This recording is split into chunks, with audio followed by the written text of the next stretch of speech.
The sixth myth of happiness, which is connected with what I just mentioned, is marrying the inappropriate person. You see, many people are unhappy because of marriage. Marriage is supposed to be a great thing. It's supposed to be a great feeling.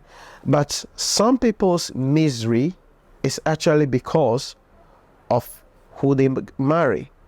And sometimes, you see, it happens because they don't have any options. There are a couple of things that are here that we need to really interrogate, and I'll get into this pretty later on in another video. But there are people who are not happy in their marriage because they expected something, but when they marry, that was not what they are getting. They thought they were buying something, but when they got home, they realized that they bought a different thing, and so now they are not happy. Maybe they got attracted to the lady because the lady looked great. She had a great shape, and that was all. Let's marry. Oh, he had a great shape. Or maybe they had sex and the sex was good, and so because they had a good sex and that kind of sex and the experience from the sex, they hadn't experienced that before. Just because of that, they are like, oh, I found my king. Oh, I found my perfect half. And the other stupid and delusional statements that people make about some of this nonsense, and they get married. Then they realize that, holy cow, it's not about sex. We have to deal with this person throughout. So it's not just about sex, because you cannot just have sex throughout. No, you have to live life. You have to pay the bills. You have to work.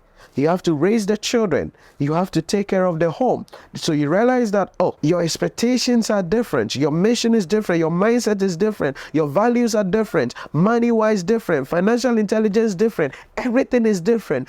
But you made a decision to marry because you had a good sex. And now your life is miserable.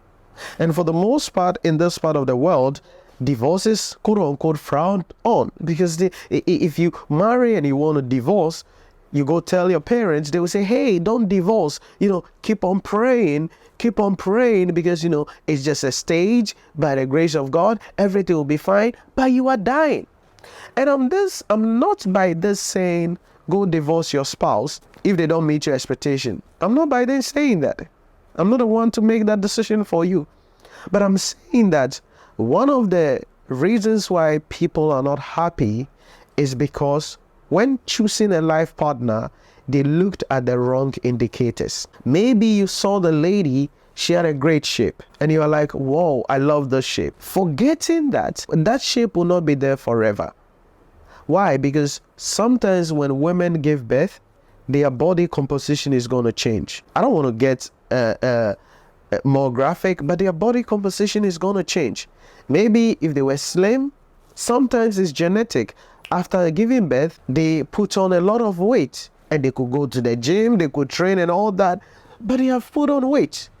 But you are a guy, you don't like women who are heavy. That means you're going to be unhappy. So what do? You go outside the marriage and go and chase slim girls? No, you cannot do that, because that is a sin. That is not acceptable. Okay, will you marry another woman? Yeah, that is acceptable, but will your wife be okay? Can you handle the responsibilities that come with marrying two people? You have to decide. It's your decision. But marrying the inappropriate person because of the wrong indicators are the cause of some people's unhappiness.